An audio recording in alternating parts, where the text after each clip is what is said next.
What's going on, everybody? Hope you are having a wonderful day and a wonderful week. Before we start the podcast, I would love it if you hit subscribe to this podcast. It means that the show can keep going. Also, I have a Discord community. The link is in the description.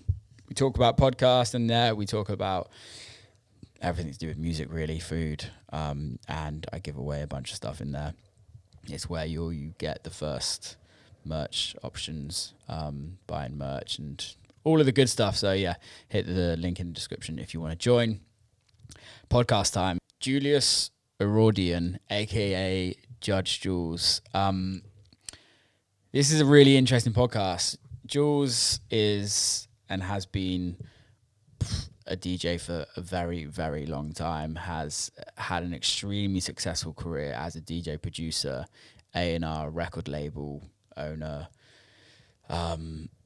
everything promoter, like everything you can think of in the music industry, he's done. And now he is also a trade-in music lawyer and has his own firm called Sound Advice, which is based out of London. He represents many artists in the electronic music space and has an extremely good reputation for being a music lawyer.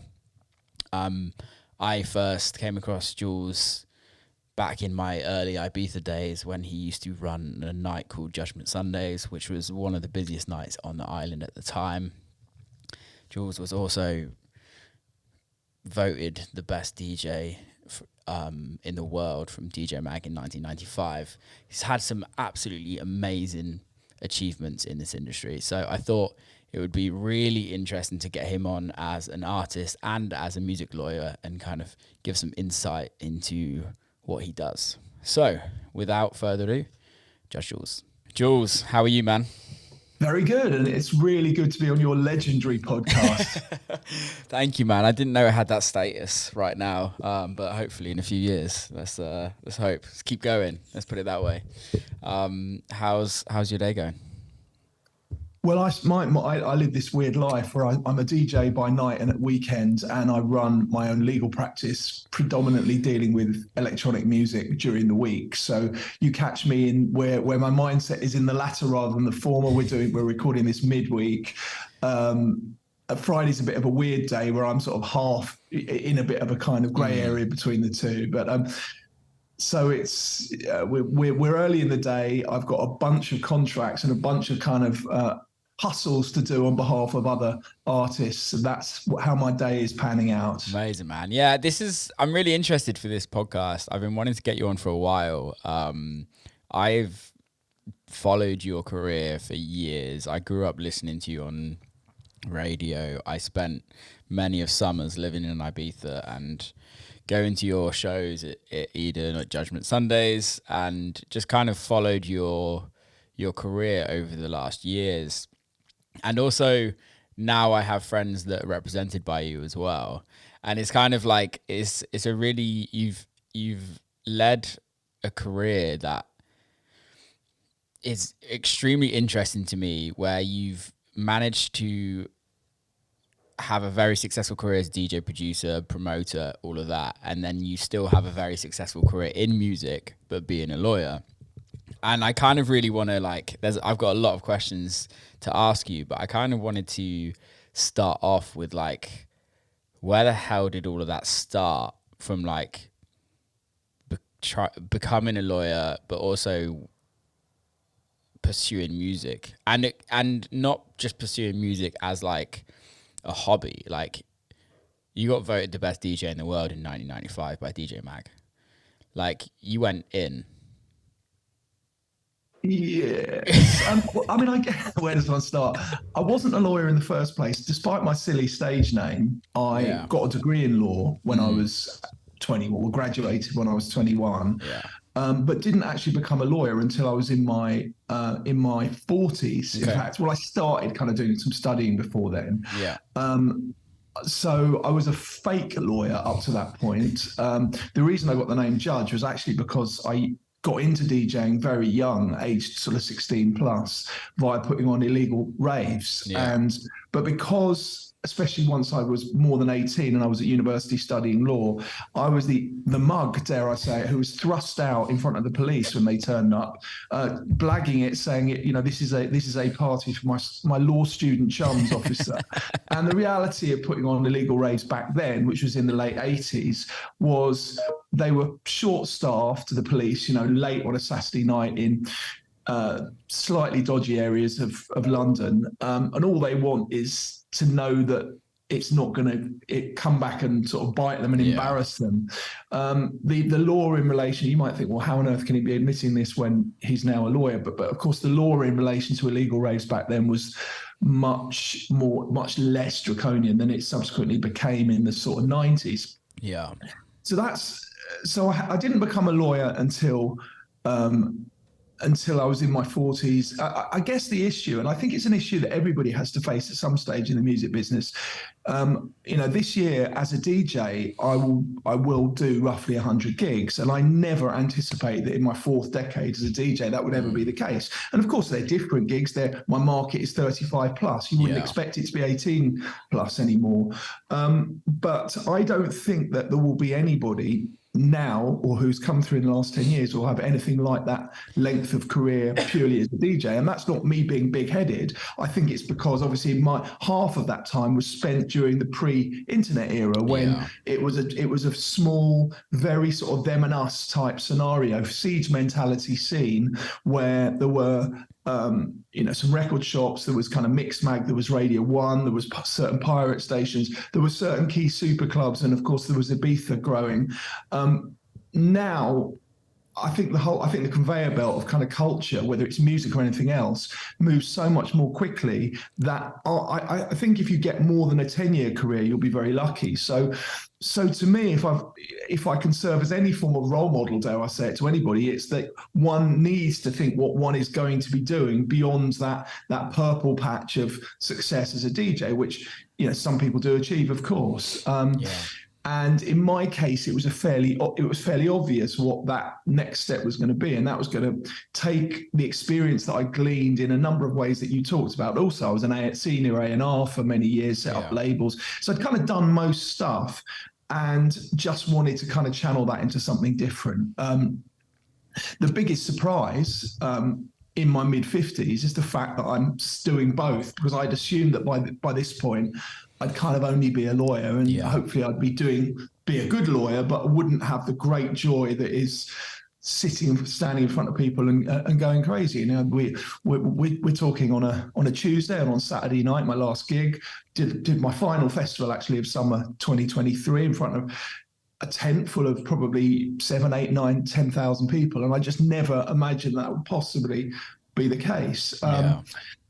So it's a weird life. I mean, I guess the downside, if there is any downside, and I think it would be rude and arrogant for any of us doing what we do to suggest we don't live a charmed life. But it is a lot of hours as well, because I'm doing both on a full-time basis. I still do my own podcast, which is more music-based, syndicated radio show, a certain amount of music making and lots of DJing. Meanwhile, being a full-time lawyer as well, that trying to squeeze that, basically that's an 80-hour week, which it wouldn't be to everybody's taste. But I've got kids. My kids are one's in their early 20s, the other one's 18. They don't really care if I'm there or not. So I don't know if it necessarily would have worked 10 years ago when you're theoretically as much as it's possible to be when you're a global touring DJ, trying to be a parent who's responsible to their kids at the same time. Yeah. So very, very, very long answer. No, I dig it. I guess the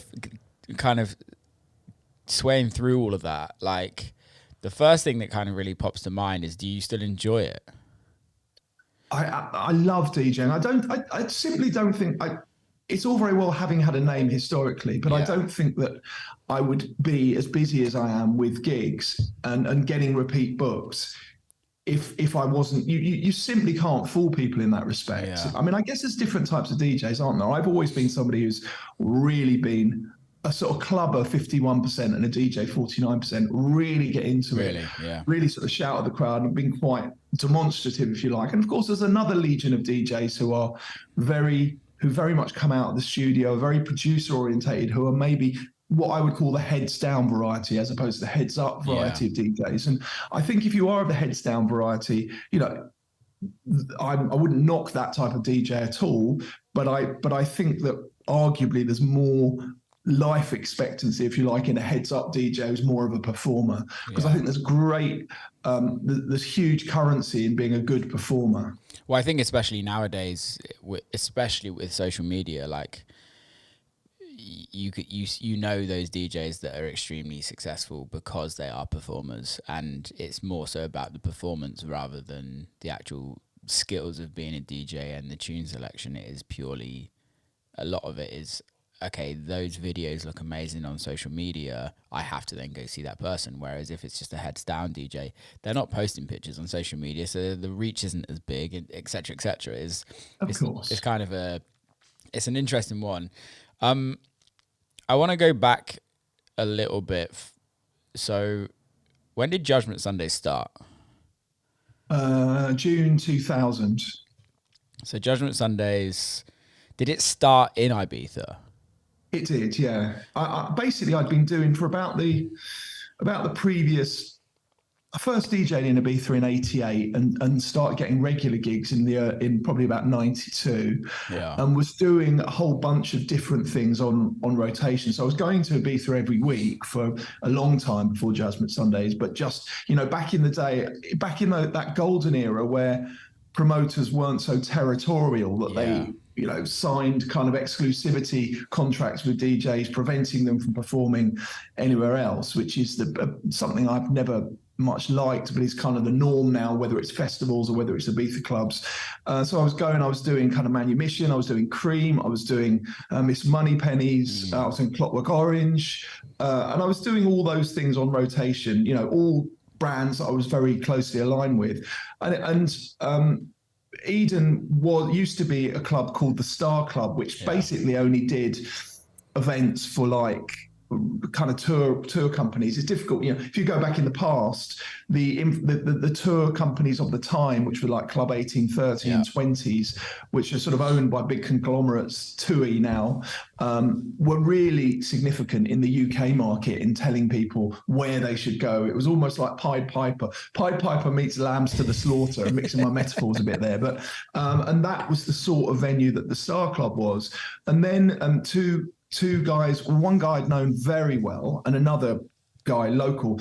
So Javier, who owns Mambo, who owns a bunch of other stuff, who I'd known for years, ever since Mambo opened, and another guy, Salvador, told me that they basically bought the Star Club, and I got involved with actually designing elements of the venue. Oh, cool. And it became something.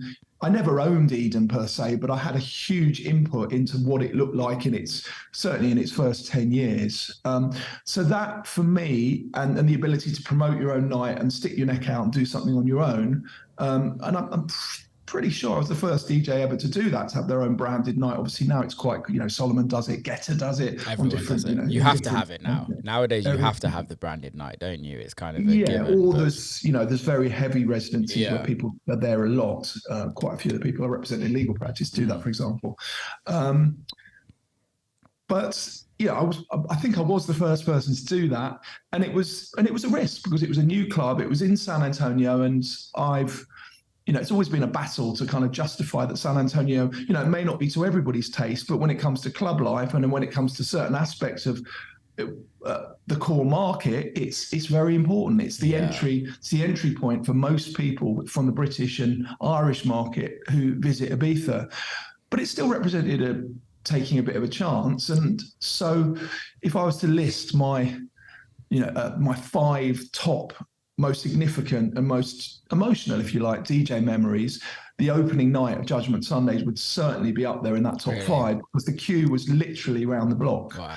And it sort of continued from there. And it continued for best part of 18 years. Really, it was only as my DJ, as my legal career in latter years progressed, that it just became impossible to go to Ibiza every week, because whereas now most of what I do is sort of festivals and things that end fairly early, which I think has been the great solace for me as somebody who's a bit older. So the market is with the exception of Ibiza, generally things that end much earlier than they used to. Yeah. But Ibiza's never changed. It's still very late night, with the exception of, I don't know, a few of the pool parties. So it just didn't, after a while, it didn't work, but it was an extremely successful brand for a very long time. It was, wasn't it, like for many years, one of the busiest nights on the island? It was indeed, yeah. And that was, I think part of that was we really looked after people.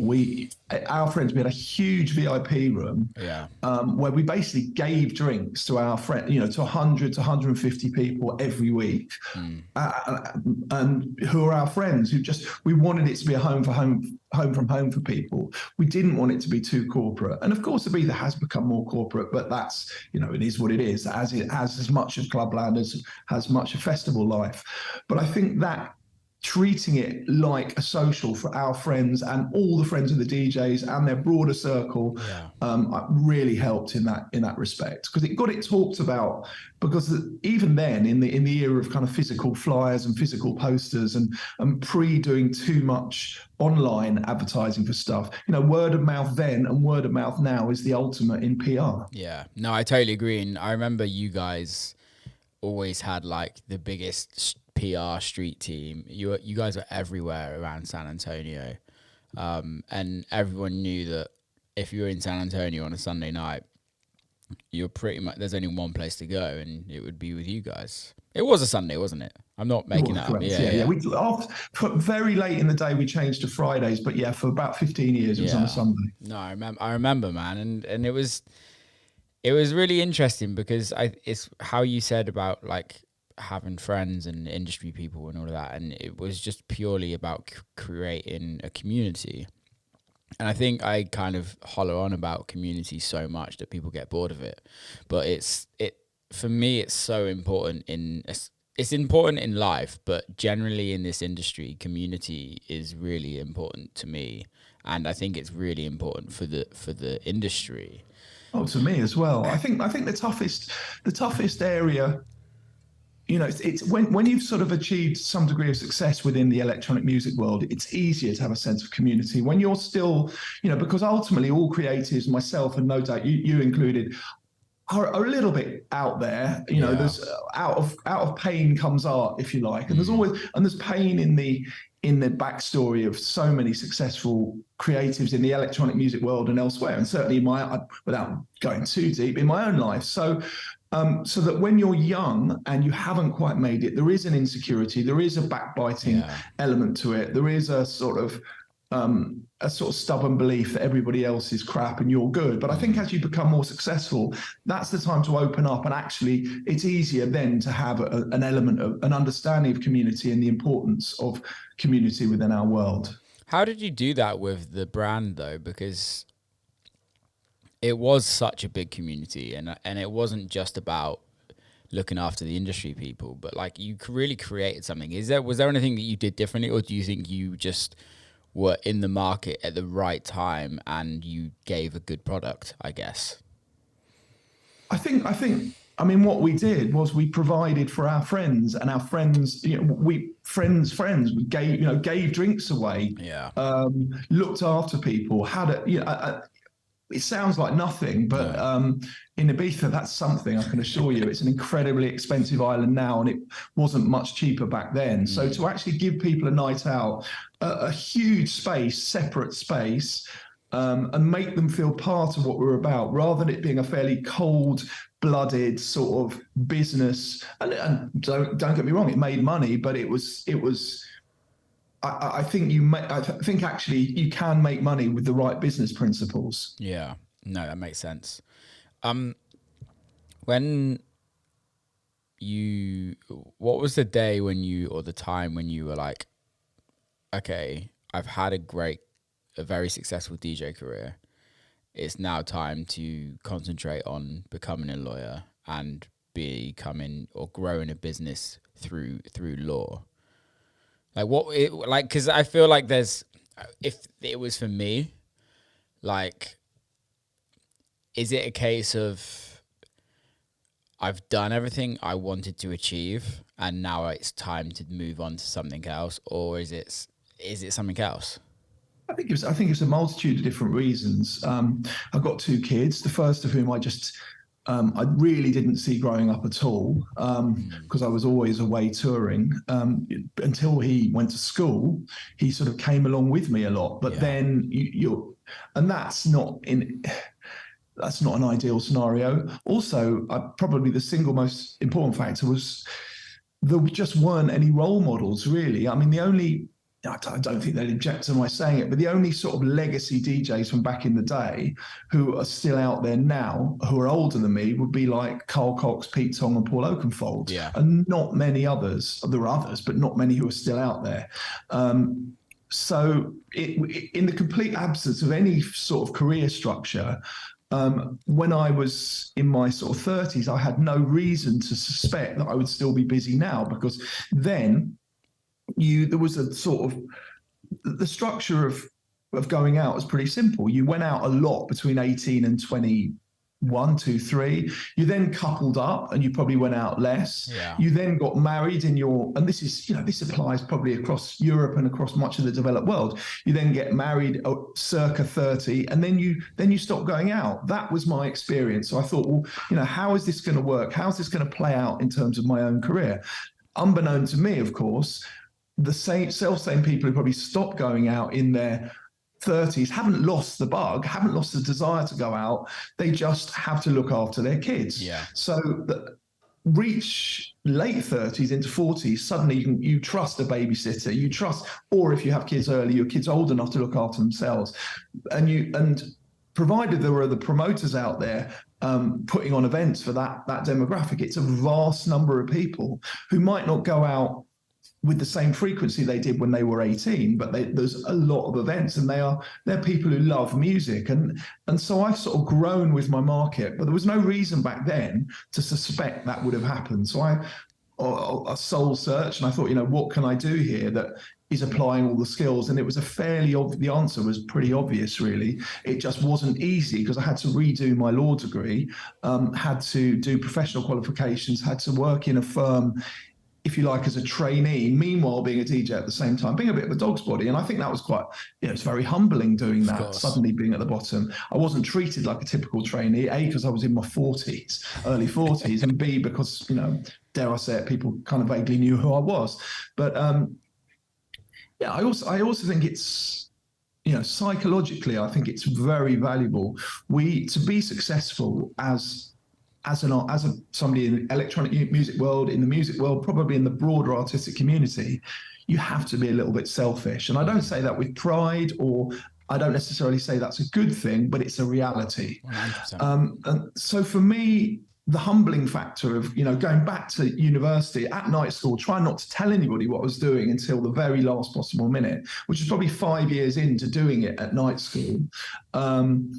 And now, fast forward to having my own partnership with some partners, but having my own practice, it's just, when you've been sort of selfish and when you've been self-centered and metaphorically had to look in the mirror, suddenly about turning 180 degrees and solely focusing on the interests of others is, I think, is very satisfactory. And I learned very early in my legal practice what I've done, and my background, and probably the history that I have within electronic music in particular, makes me quite a unique specimen, dare I say, as a lawyer. Totally. Probably the world's only active artist come music lawyer. Yeah. But if I go on for more than 30 seconds about the gigs I did at the weekend to my clients, they are wholly uninterested. Yeah. Because they are there for me to benefit their career, not to hear my war stories. And I think that's, I think when you are, especially when you're out at night, you're at festivals, you're so surrounded by people being a little bit, sometimes sycophantic, but at the very least telling you what you want to hear, that you forget just how self-centered that can make you become. Yeah. And so I think psychologically it's been really, really powerful from my perspective. Maybe you have to be a bit older to be able to see it from the outside and realize. But I think understanding the psychology of being an artist is as important as being a lawyer, because it enables one to understand what's important and what's not, Clearly, I've got to understand law. I've got to understand the commercial practices. I've got to know what deals are being done at the moment, so what the sort of goalposts are. But I think that psychological thing gives one a true edge. I think I think being, obviously I've come across a fair amount of lawyers in my time in the industry as well, and I think the difference with where you're at is that you have both sides of the story. And I think you are fully aware of how it feels to be an artist and how it feels to be a lawyer, and kind of how do you balance those two. But I think also it gives you a huge advantage for representing an artist because you completely understand. And I guess this kind of goes into my question of like, how do you emotionally take, how do you take the emotions out of the business side of it when working with artists? It's a very good question. I mean, I can honestly say that I fight harder for my clients than I would fight in a similar deal if I was the artist, because obviously I do a certain amount of legal stuff for myself. Of course. But I fight 10 times harder. And it's important to be dispassionate. It sounds like it's a scene out of The Godfather, but it's important to be dispassionate in your business. And if I see an email from a party on the other side, and I find American lawyers particularly aggressive compared to people in this country. But if I get a very aggressive response, I generally look at it and just park it for half a day, so that I can come back to it calmly, because the best business and the most effective haggling stroke negotiation, call it what you will, is done with a metaphorical deep breath having been taken. No, I totally agree. It's interesting you say that about American lawyers. I have an American lawyer, and mostly because I spend most of my time in America and most of my deals are done in America. But I've had British lawyers and they're just chalk and cheese, just completely different people of how the business runs. No one's better than the other. It's just very different. What do you think that's about? Well, I don't know. I'm probably going to get sued by the Bar Association of California. my experience, my general experience, not 100% of the time, but a significant proportion of the time of American lawyers, is they're much slower and much more expensive than their British counterparts. Yeah. And for the most part, I'm not necessarily saying I could be a UK qualified lawyer in, I don't know, corporate law or mergers and acquisitions, and be qualified and capable of navigating a deal with the US.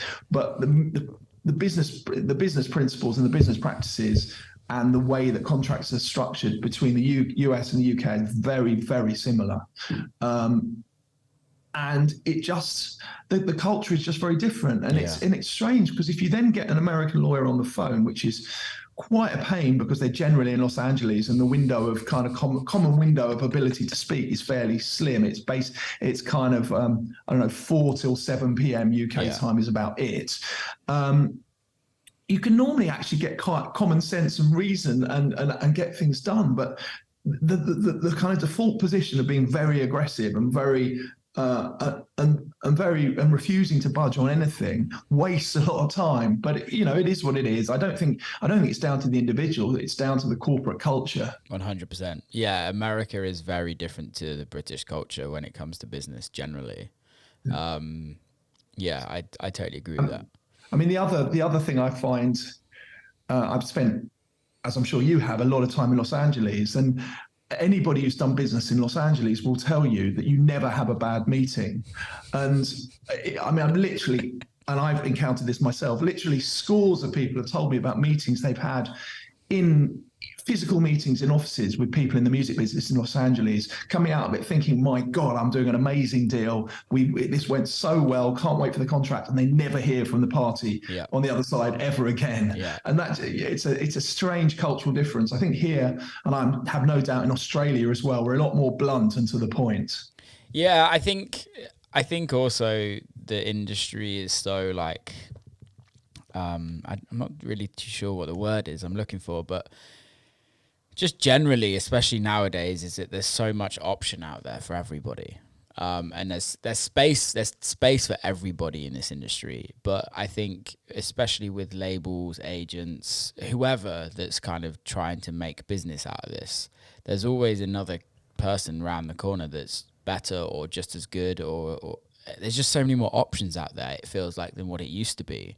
And I think that kind of creates a lot of conversations and a lot of meetings that happen, and a lot of the time nothing comes out of them, which is it's interesting. But on an artist side of things, it's kind of tough to deal with. But the learning to deal with rejection as an artist is something that, for me, is like one of the first things to kind of give advice to people, is learn to be rejected most of your career. Absolutely.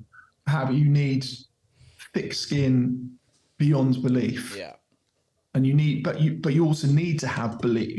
It's having an inherent belief, self-belief, that enables you to deal with that sort of rejection. Yeah, and it goes back to that selfishness that you were talking about. It's about being, and also like in a positive way, there kind of has to be a level of arrogance where you truly believe in yourself so much that somebody eventually will. Because I think it's weird. It's really strange.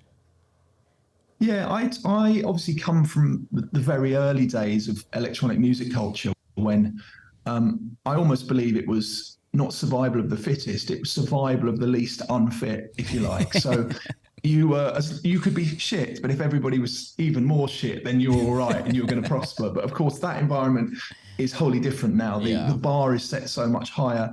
In music production, I always struggled. I mean, even 10 or 15 years ago, I always thought that the problem is here that there are loads of 6.5 or 7 out of 10 records. There are very few 0 out of 10 records anymore, but there's also very few 10 out of 10 records. And obviously the likes of Splice has raised the bar. So there's lots of sort of 7.5 to 8 out of 10 records, but there's still no more, not really any more 10 out of 10 records. But that surplus of 8 out of 10 records makes it much, much more difficult to be noticed. Yeah. Of course, there's many other reasons why it's much more difficult to be noticed, but that hasn't helped. No, I agree. It's very easy to make music nowadays than what it used to be. And the knowledge out there with the internet, of course, just like anything else in this world, it's way easier to learn. And the barrier of entry is way lower than what it used to be, which is great. I think it's amazing for the industry. I think it's something that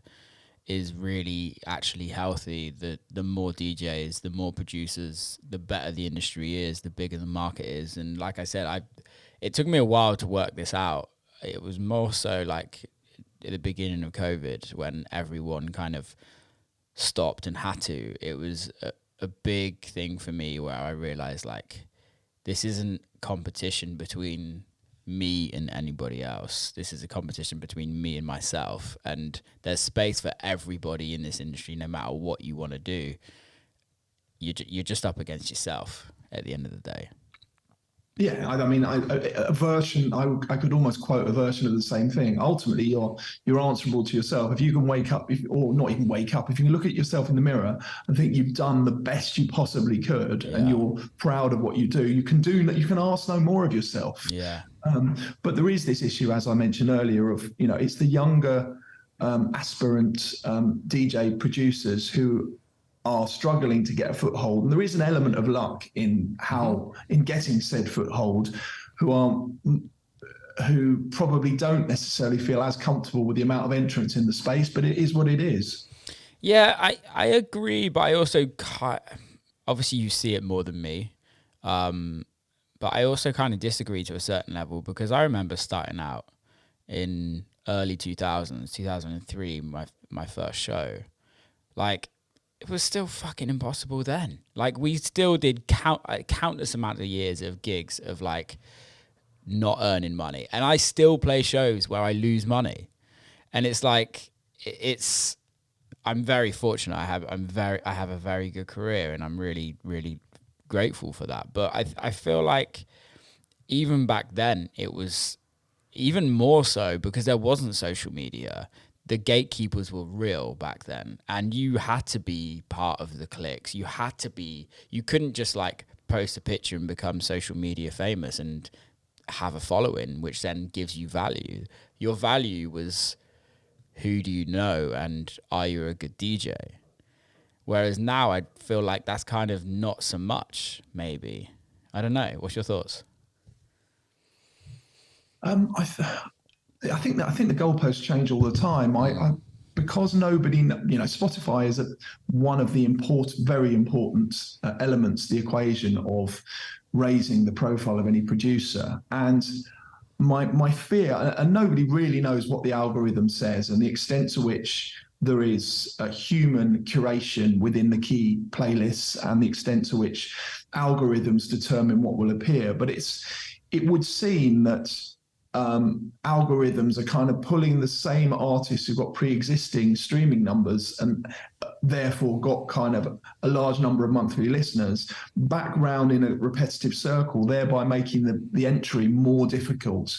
I don't know that to be the case because I don't know quite what the algorithm is doing, but sort of anecdotally and based on, I spend a lot of time on the key playlists every week, in particular New Music Friday Dance, and that appears to be the case. So yes, because social media, I think, will only embellish a producer. You can't create a career. There are one or two exceptions of people who've created careers purely off the back of being outstanding beasts and creators of small, footage on Insta and stuff. But fundamentally, it's about making the records, isn't it? That's what's going to get you through the door. I agree. And that would be my only concern. But then I guess in fairness, to the platforms, when you've got such a gigantic quantity of new releases every week, that people say somewhere between 70 and 100,000 releases a day, albeit not only dance releases, how on earth can one key platform possibly curate that from a human perspective?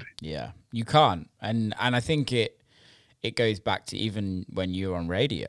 Like, it's radio back then when you were on radio, like yourself with Pete, Annie, like all of that kind of crew were kind of technically the gatekeepers then, right? You were the Spotify playlist curators then, and you had even less amount of time to kind of choose that music. And I think you guys obviously, in my opinion, did a way better job than what certain streaming platforms do, because it was very personal and you were in the scene and you understood the culture and everything like that. And I think that's really important. But I think it's just times have changed, right? It's just a different time now. Yeah, I mean, as I say, it is what it is. It's more a case of whether, what we were discussing is whether it's easier now to break through or whether it was easy in the early noughties, which of course it wasn't then either. No, but it's, one will never know because the advantage of being a specialist music lawyer and probably being the leading electronic music lawyer certainly in this country is that I'm speaking to people all the time. So you're getting a myriad of opinions about how Spotify in particular is working for them. Yeah.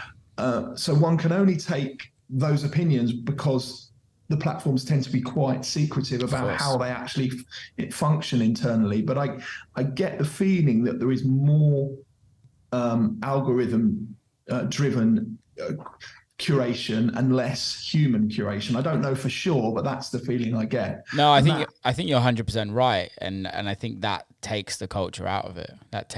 Because it's very, like you said, is if you have a big platform, the algorithm is going to be in your favor 100% because there's more people going to your page, there's more people listening to your music just generally, which means that you then skip out of the really interesting music that comes out. I'm not saying that the big guys don't have interesting music, but you're right, 100%. Yeah, but it also makes it less likely that there'll be new entrants because if the algorithm is looking at pre-existing streaming numbers, then it becomes a sort of echo chamber, if you like. And the way the streaming platforms have kind of done it now, where it's almost like their competition to radio. Whereas for me, like if we were in, and especially in I'm just talking dance music. I guess it's everything really, but like in specialist radio here in the UK, like you still have amazing selectors that are part of the culture, that have their ears to the ground every single day. And if these streaming platforms actually worked and listened and kind of didn't look at it as competition, I feel like you would get more of the younger people coming through and newer, fresher acts coming through. Yeah, and you probably get more hit records as well. Yeah. And I've, as somebody who had a long background in A&R and obviously a strong association with 15 years at Radio 1, I always thought, records that I love, electronic music of the very broad variety that I enjoy, getting into the charts is a fantastic thing. Some people were negative about it, the people who are sort of perennially heads down and underground. But to me, I think that's really important. It's a reflection of what we live and breathe and what we've lived all our lives. If certain records go on to be hugely successful, and it's less likely to happen if there's a disconnect between the curators that still exist in an old school fashion from radio and the curation that is the digital platforms. Yeah, I generally also, I'd like to get your take on it. You say disconnect. I generally think there is a huge disconnect with everything in the industry right now, as in the different platforms. With regard, like, it just feels like there's no continuity. Like, if you have a big record on Spotify, it doesn't necessarily mean you're getting the support on radio. Vice versa. You might have a lot of streams on the streaming platforms, but then you might not be able to sell any tickets. And it's kind of a really weird situation where, like, previously, if you had, it kind of worked like you had a big record on radio, which meant that you would then start to get booked, and then your career would grow from there. Where now, like, I know artists that have huge numbers on Spotify, yet can't get booked and can't sell tickets. Yeah, I mean, I'm aware of that as well, and that isn't a relatively new phenomenon. Yeah. It's interesting. I mean, I guess you need part of it in the case of those particular artists is being with the right agents. And agents are overwhelmed with choice. Because ultimately the agency model is very simple. You sign up artists you believe have prospects as a live entity, and you then leverage the demand for your bigger artists to send out your smaller artists. But it would appear that there are certain smaller artists who are just not getting that opportunity. I don't entirely know why.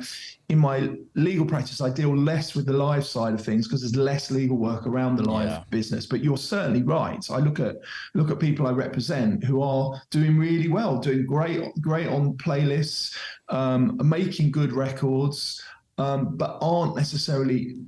That's not reflected in their live bookings. It's strange. It's a strange time right now, and it's really interesting. I'm really looking forward to seeing what comes of the whole music side of the music industry in the next like 5 to 8 years. I really think it's going to be pretty interesting.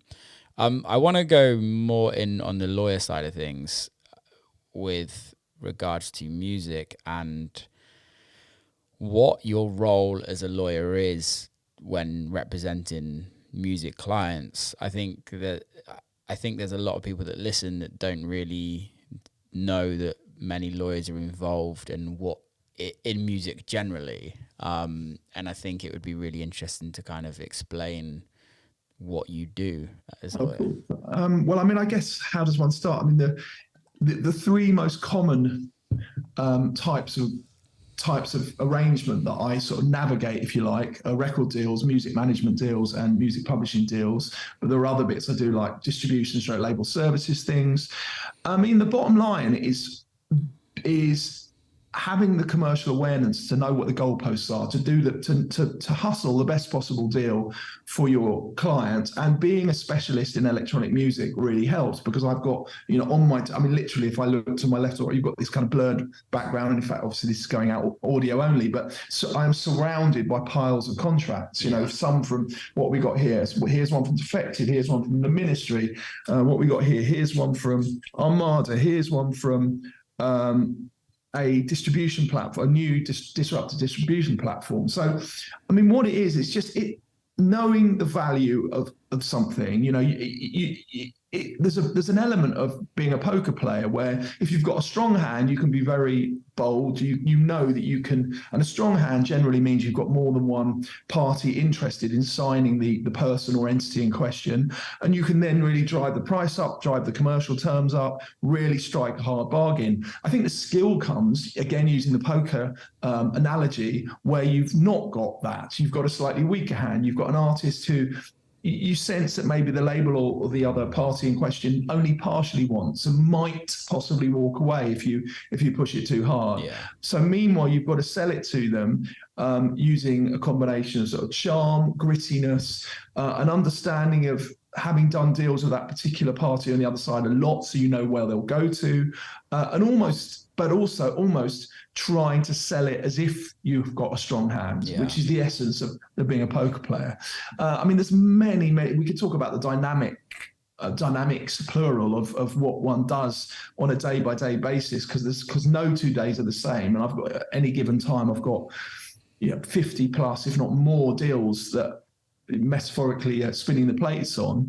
But you need to be very bespoke. And I think that's where a lifetime of experience since I was 16 years old in my fourth decade in the electronic music world really comes into play, because you've got to treat everything on a very bespoke basis, and but also you've just got to be very businesslike. It's, if you've got a platinum widget, it's worth more than if you've got a lead widget. But it isn't. At times, it's no different from selling widgets, if you like. Totally.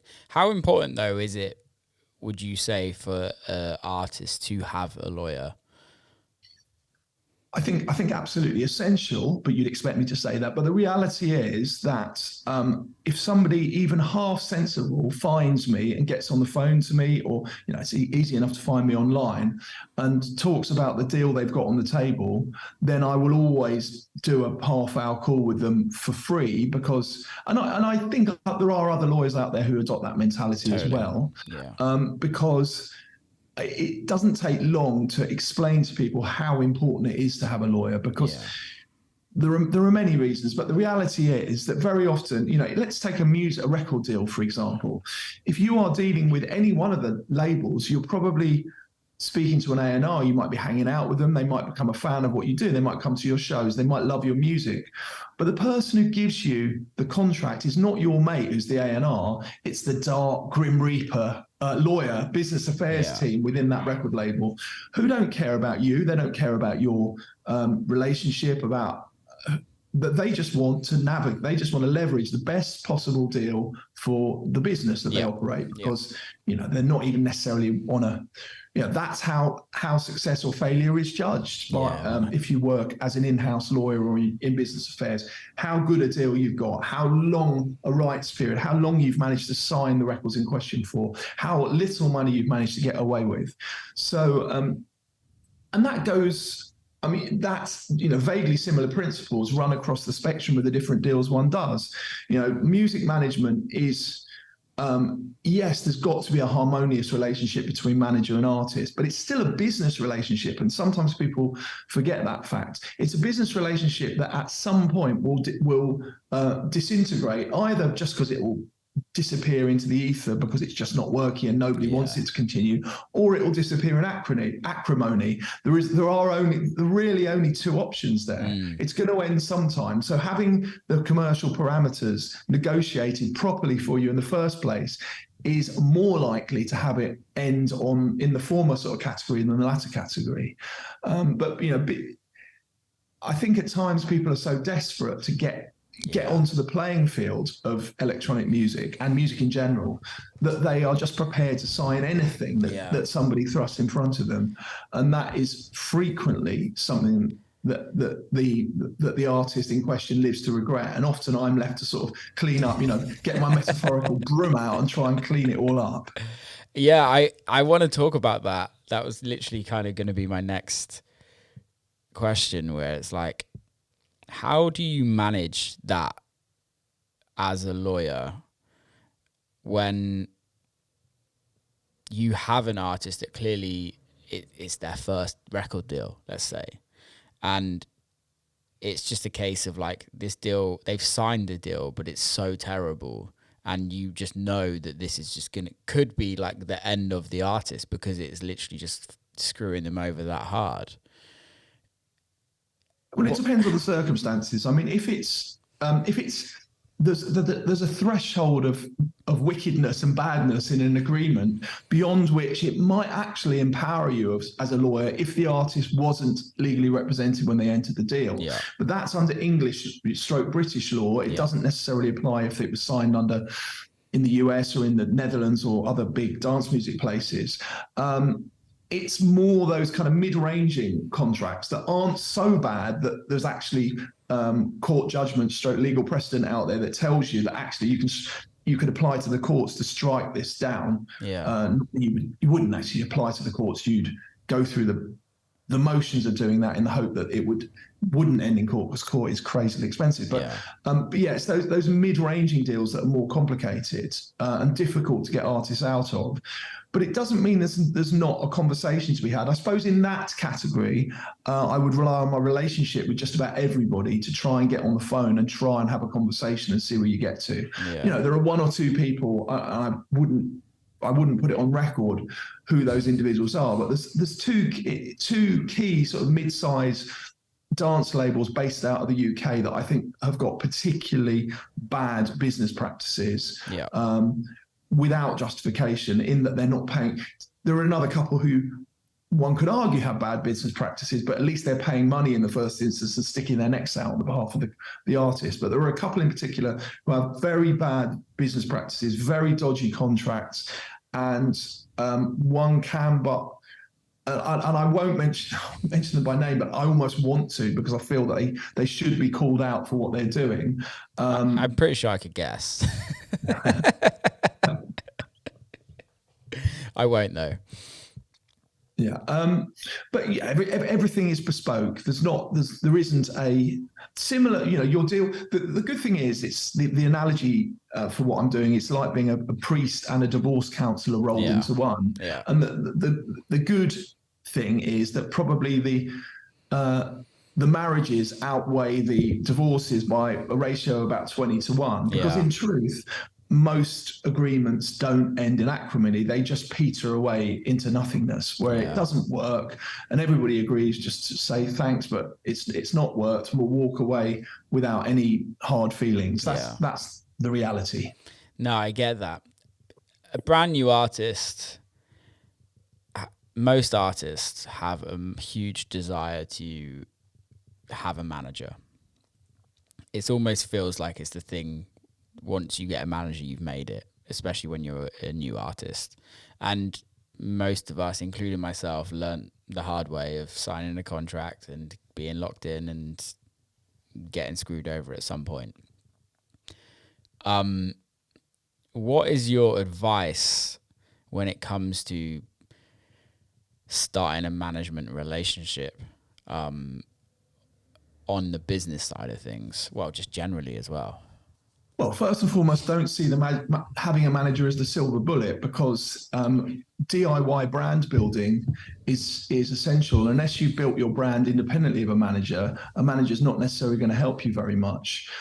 Secondly, any manager that says, I'm not even lifting a finger to help you until you sign this contract should never be entertained. Good managers will always allow a 3 to 6 month trial period for their own benefit as much as the benefit of the artist, to make sure that the relationship actually has the right chemistry and is going to prosper. And I'm pleased to say that doesn't And that is a very clear dividing line between the good and the dodgy managers. I'm sorry to say, I can't think of any really good managers who would not do anything, at least informally, without there being a contract in place. So that, I guess, is number one bit of advice there. Do you think a manager is vital for an artist?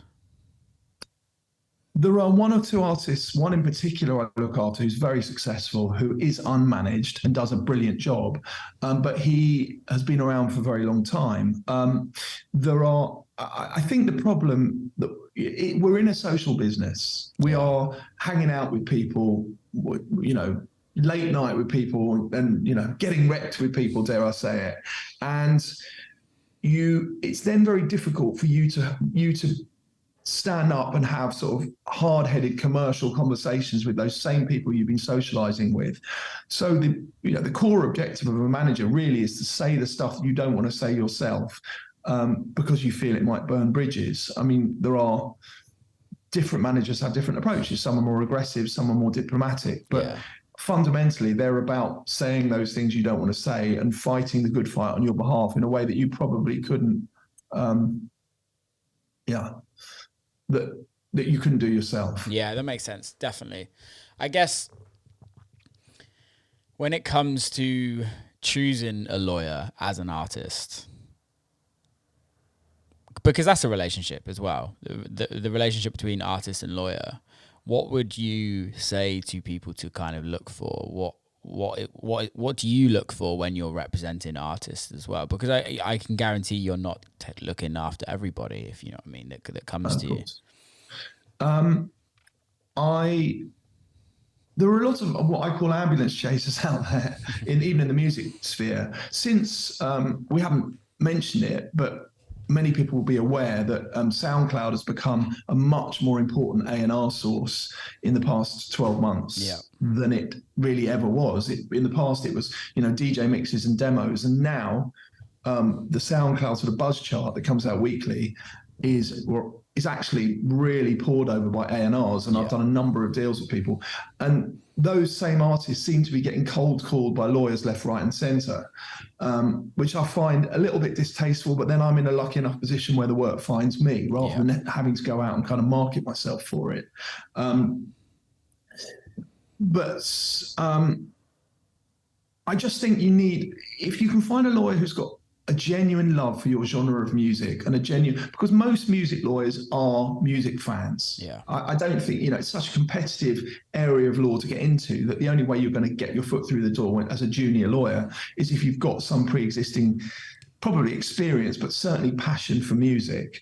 So to state the glaringly obvious, you want to know that your lawyer has got, if you're in electronic music, which I suspect everybody listening to this podcast will be, make sure your lawyer understands that space. Ask them questions about where their fandom lies, who their other clients are.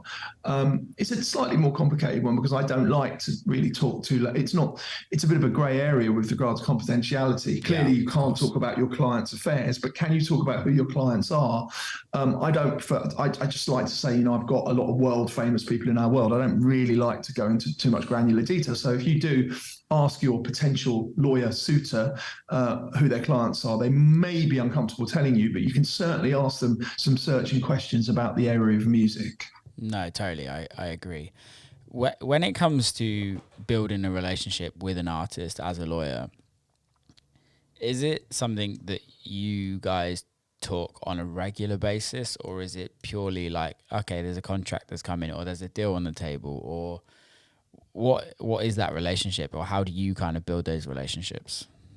I think it depends. First and foremost, it depends if the artist is managed or unmanaged. Yeah. If they're managed, once you've had the initial conversation, frequently the conversation is more with management rather than with the artists themselves. Yeah. Because despite my experience across the board, I don't want to tread on the toes of management, but and I have a lot of manager clients as well. Yeah. if the artist is unmanaged, it's a different story, and there tends to be quite a close-knit relationship. And I've got a lot of unmanaged clients actually, and they tend to be sort of younger artists who are signed to majors, who majors have found very often down the SoundCloud path actually. And then I just make myself available always. I try to early part of the day, late part of the day, until late part of the day, I don't know, 5 till about 8 p.m. for doing calls and having a sort of pretty much metaphorical open house policy for questions to people I look after.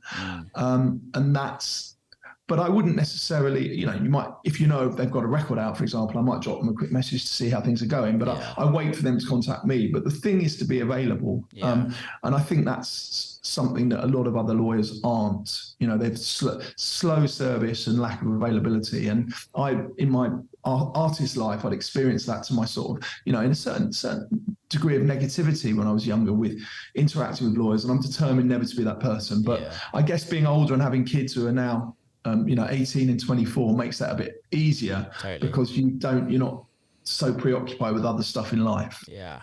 With unmanaged artists, do you ever kind of get do you ever kind of take the management role to a certain extent? Because I've got friends that have lawyers, and the lawyers will go out and find the record deals for them, and they go find a publishing deal, and they kind of go out and put feelers out, because you're talking to all these people every single day. You're talking to these people more than managers are and things like that. So your level of knowledge is sometimes way higher than a lot of people in this industry, because you have these relationships. Do you take that role on ever as a lawyer? I do with certain categories of deals, for sure. I think an artist needs to have got beyond a certain level before it makes sense to do that. If an artist is not on the playing field, I've since, I put my DJ hat on, put my A&R hat on, listened to some records I think are outstanding, sent them to A&Rs, but they've immediately gone onto, I don't know, Insta or onto the social platforms, and seen that really the artist hasn't done very much, and it's difficult to get them on the playing field. Whereas if they're already on the playing field, for example, they want a publishing deal because they're doing well on their records, that's a much easier thing to, and to an extent with management as well. I mean, the problem with management, if somebody turns around to you who richly deserves to have a manager, and either hasn't got one or wants to change manager, it's a bit of a gamble, because management is very human resource driven. If your manager your manager might think, or your potential manager might think, this artist is completely ripe for being managed, but you can't, if they haven't got the resources to do it, and they know it's going to dilute them too much in terms of the service that they provide to other artists, then it's not going to happen. So to an extent with record deals, to a large extent with publishing deals, and where it works with management. Yeah, that's really interesting. Obviously, having a lawyer can be expensive, especially when deals are going wrong and litigation gets involved. How do you avoid that? Well, where I'm doing the deal making, where I'm doing the marriage side of things, I try to work on a fixed fee always. And in that side of things, you can, because you've got because I've done deals with every major, every significant indie. I know how long they're going to take. I know where I can, and I try and be proportionate to the value of the deal, because I'm in it for the long term. I've lost, literally less clients than you could hold on the fingers of one hand. And I'm determined not to lose clients. And one of the two key reasons you do lose clients as a lawyer is, one, poor speed of service, and two, price. So I try to be as sensible as I possibly can. And that's all one can do, but I think fixed fees are the best way to operate, unlike certain other firms, and unlike certain American lawyers, where it's just, the clock is ticking, and however long it takes is what we charge you. The area where that's not possible is litigation, because litigation is an unknown quantity. Litigation, generally speaking, starts with a, dare I say, a slightly aggressive email or letter to the other side, laying out what your claim is. What that bit you can predict. What happens beyond that is completely unpredictable. The other side might fold immediately. Likewise, if you're defending somebody who has a claim made against them, you simply don't know what the other side's going to do. And that's an area where it's impossible to, all one can do is be sensible, be proportionate, keep your clients informed so that there's no nasty surprises. I think the fundamental sort of philosophy is no nasty surprises. Yeah, no, I agree. Do you have you had many cases that go into long litigation and kind of just forever go in battles? No, they get settled. It's just, I mean, the price of going to court for even the most minor dispute runs into six figures. It's just an impossibility for anybody. And even if the party on the other side has significantly deeper pockets, they're not going to want it either. No. I think it's also in this industry, and I don't know, I know it happens way more in business and in commercial law, but I think this industry is so small. I think when things like that start happening, people talk way more, and I don't think commercially it's good for anybody when it kind of gets into that realm of just handbags at dawn at the end of the day. No, absolutely. I mean, some people are more litigious and don't mind the reputational harm that potentially causes them. But no, I think it's, again, in my case, because I've been around a long time, I know people within every significant organisation that I can pick the phone up to. I really think that helps. I mean, as I said earlier, you know, the proportion of litigation as compared to deal making is quite low, thankfully. Yeah. No, I think it's important that it's like that, and I think that is the thing, is if you have, as an artist that I've worked out, if you have a good lawyer, the kind of, if you have a good lawyer from the beginning and to kind of work through your whole career, there should never actually be any bad decisions made. You're all definitely going to make wrong decisions at some point. We all do. We all make mistakes. We all do that. But there's probably never going to be a bad deal signed, which will then turn into something that will happen. I'd say yes or no. I'd say sometimes bad deals get signed because they're the only deal on the table and they're the first deal. And I've got two clients at the moment who are doing incredibly well. One's just been in the top 10, who signed a not great deal. But it's important to remind that individual, to the extent that one can do it diplomatically, that they signed this bad deal because it was the only label that wanted to sign them. Agreed. And they really and even though the money wasn't great, they really needed the money at the time. So it's not always quite as straightforward as that. It depends. Sorry to butt in, but does that get classed as a bad deal? Because at that time, people have short memories. Of course, yeah. People have short memories. The minute the gigs start rolling in and the accolades start rolling in, then yes. Yeah, in some people's minds, it's strange, that, isn't it? Because I've done that for myself, where like there's deals on the table, and I think as an artist, and I'm sure you've had this experience as a lawyer and as an artist, where you hear of these crazy deals that happen in the industry, and then you're like, well, I want that. And I think, and then you get a deal that comes in and it's nothing what you wanted or what you expected, because you had these real high expectations of yourself, realistically. And it's very humbling as an artist to kind of get those deals in. However, there is that business side of it. It's like, well, what is your value? And if your value isn't that high, then why should we expect bigger deals, if that makes sense? Well, value is as in life, it's what somebody's prepared to pay, and it's why my job.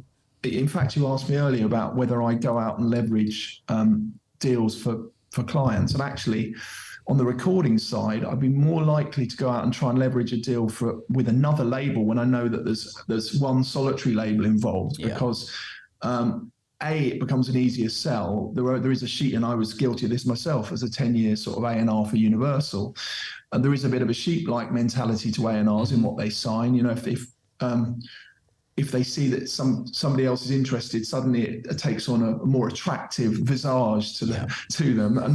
And therefore my job is to go out and try and encourage there to be more one potential suitor at the table, and then the value inevitably goes up. If you can get that additional suitor or more, then the value inevitably goes up. Yeah, no, I totally agree. Totally agree. Jules, I've really enjoyed this conversation. Thank you so much for coming on, man. Like, I think a lot of people will take a lot of knowledge from this. I think the whole business side of the industry on legal side doesn't really get spoken about enough. And I think it's that kind of like dark horse in the background that people don't really know about and should know about, because I think it's realistically, it's contracts are the backbone of our industry, backbone of business generally, and I think, and deals are, and I think it's really important for artists to kind of educate themselves in that. So thank you so much for coming on, man. And my great pleasure. I mean, as a final note, as you will have done, I mean, in my life, I have known a lot of hugely successful artists across all sectors of music, in fact. And almost all of them have been really commercially savvy, which isn't to say that they deal with every last sort of dotting of I's and crossing of T's of what happens in their business, but they are so on top of the business side of things. And it's actually quite rare for an artist to be successful who's not business savvy. So yes, the legal side isn't very, it's probably the least, well, maybe accountancy is slightly below in the food chain, but whilst it's the least sexy aspect of the business, it's reasonable to say that if you are not interested in the business side, you are less likely to be successful. So yeah, hopefully this has been valuable. No, it really has. I guess going back to that on being business savvy,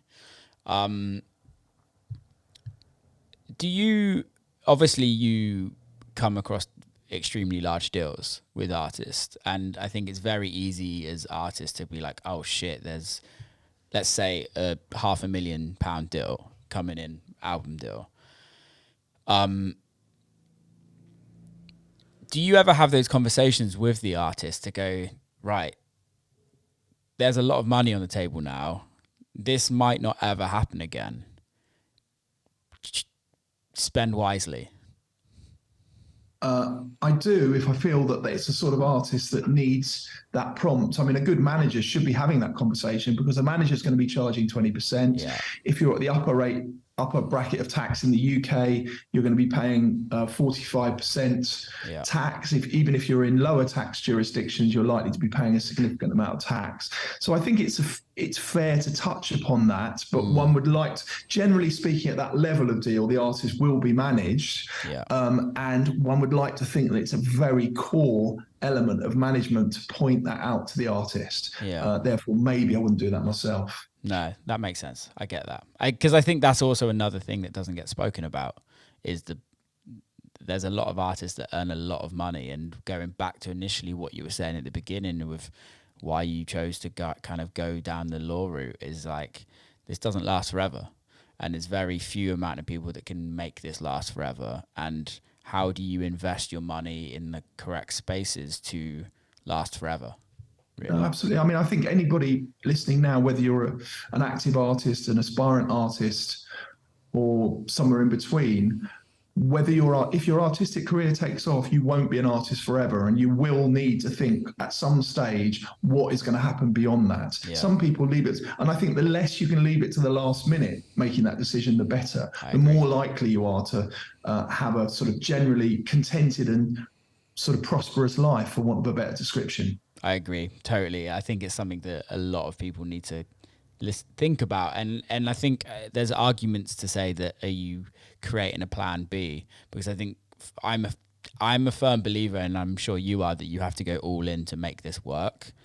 But I just think it's having not a plan B, but having an exit strategy in something that you also find extremely passionate is very important. And I think having something else outside of music, outside of not just necessarily outside of music, but outside of what you do every single day, can actually really benefit your career in the long term as well, because you're just not, your head's just not in it all the time.